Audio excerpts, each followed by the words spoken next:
Hello guys, welcome back to my channel. അപ്പോൾ ഇന്ന് നമ്മൾ സാധനം ഉണ്ടാക്കാൻ കീ ചെയിൻ വെച്ചിട്ട് നമുക്കൊരു കീ ചെയിൻ ഉണ്ടാക്കിയാലോ. ആദ്യം തന്നെ നമുക്ക് കവാലി സ്റ്റിക്കർ, ഏതെങ്കിലും നിങ്ങളുടെ കയ്യിൽ കവാലി സ്റ്റിക്കർ ഉണ്ടെങ്കിൽ അത് ഇത് ഒട്ടിച്ചിട്ടൊന്ന് അതിനെ പേപ്പറിൽ ഒട്ടിച്ചിട്ടൊന്ന് കട്ട് ചെയ്തെടുക്കാം. ഇല്ലെങ്കിൽ കവാലി സ്റ്റിക്കേഴ്സ് നിങ്ങളതില്ലെങ്കിൽ ഡ്രോയിങ് ചെയ്താലും മതി. അപ്പോൾ അതിന് പേപ്പറിൽ കട്ട് ചെയ്തെടുത്തതിന് ശേഷം ഇപ്പോൾ ആ ഡ്രസ്സിൻ്റെ ഒക്കെ കിട്ടുന്ന ഒരു സാധനം ഉണ്ടാവുമല്ലോ, ടാഗ്, അതിനാണ് നമ്മളിവിടെ കീ ചെയിനായിട്ട് എടുക്കുന്നത്. എന്നിട്ട് അതിലേക്ക് നമ്മൾ നേരത്തെ ഉണ്ടാക്കിയ കവാലി സ്റ്റിക്കേഴ്സ് ഒട്ടിച്ചതിനായിട്ട് അതിലേക്ക് ചെറിയ ഒട്ടിട്ട് കൊടുക്കുക. നമ്മൾ ഒട്ടിട്ട് കൊടുത്തിട്ടുണ്ട്. ഇനി നമുക്ക്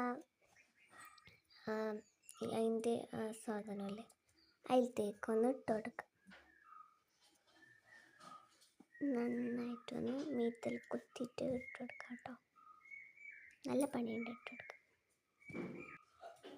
അപ്പോൾ നമ്മൾ ഇട്ട് കൊടുത്തിട്ടുണ്ട്. ഇനി നമുക്കത് മാറ്റി വെക്കാം.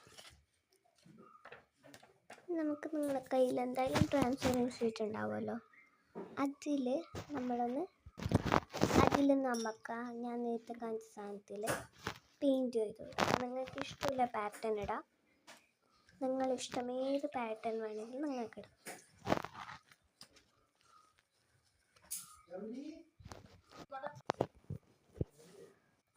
അപ്പോൾ ഗൈസ്, ഞാനൊരു ഫ്ലവറിൻ്റെ പാറ്റേൺ ആണ് ഇവിടെ യൂസ് ചെയ്യുന്നത്. ഫ്ലവറിൻ്റെ ഒരു പാറ്റേൺ.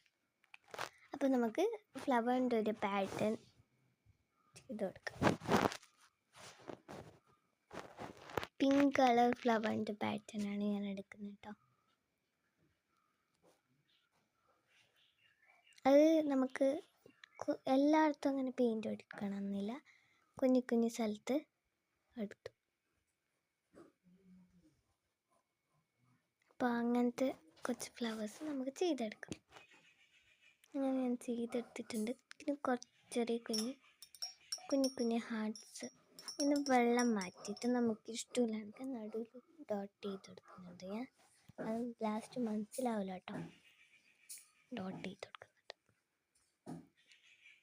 ചെറിയ ചെറിയ വൈറ്റ് ഡോട്ട്സാണ് ഞാൻ ചെയ്ത് കൊടുക്കുന്നത്. അങ്ങനെ ചെയ്തതിന് ശേഷം നമുക്ക് നേരത്തെ മാറ്റി വെച്ച ആ സാധനത്തിലേക്ക് ഇട്ടുകൊടുക്കാം. അപ്പോൾ ഇത്രയേ ഉള്ളൂ ഗൈസ്, നമ്മൾ കീ ചെയിൻ അത് ജോയിൻ ചെയ്ത് കൊടുത്താൽ റെഡി. കണ്ടോ, ഇത്രയേ ഉള്ളൂ നമ്മുടെ സാധനം.